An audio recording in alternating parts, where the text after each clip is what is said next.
అందరికీ నమస్కారం.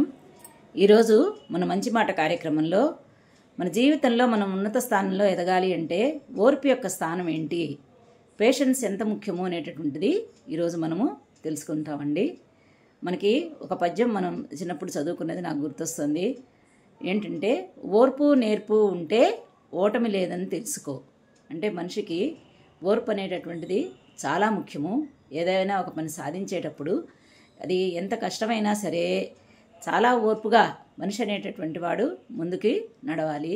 ఓర్పు అనేటటువంటి శక్తి కనుక, ఓర్పు అనే లక్షణం కనుక మనిషి లేకపోతే అతను ఎటువంటి విజయాన్ని పొందలేడండి.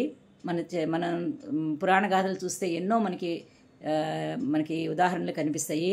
మరి హరిశ్చంద్రుడి కథలో ఎన్ని కష్టాలు వచ్చినా కానీ ఎదుర్కొని చివరికి సత్యం మీద ఆయన నిలబడ్డాడు. కాబట్టి ఈరోజు మనం ఆయన్ని పురాణాల్లో వ్యక్తిగా, ఆదర్శనీయమైన వ్యక్తిగా మనం చెప్పుకుంటున్నాము.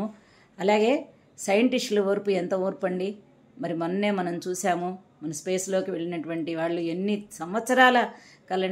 సంవత్సరాలు నిర్విరామంగా వాళ్ళు తపస్సు చేస్తే కొత్త కొత్త విషయాలు కనిపెట్టగలిగారండి.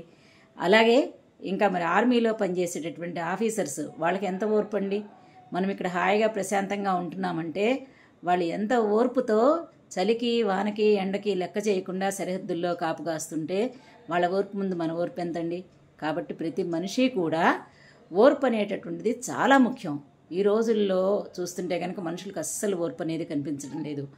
ఈవెన్ రైల్వే స్టేషన్లో గమనిస్తూ ఉంటే, ప్రయాణాలు చేస్తూ ఉంటే రైలు కాసేపు లేటుగా వచ్చినా, బస్సు ఎక్కడన్నా మధ్యలో ఆపేసినా ఆ కాస్త టైం కూడా వాళ్ళు ఓర్చుకోలేకపోతున్నారు.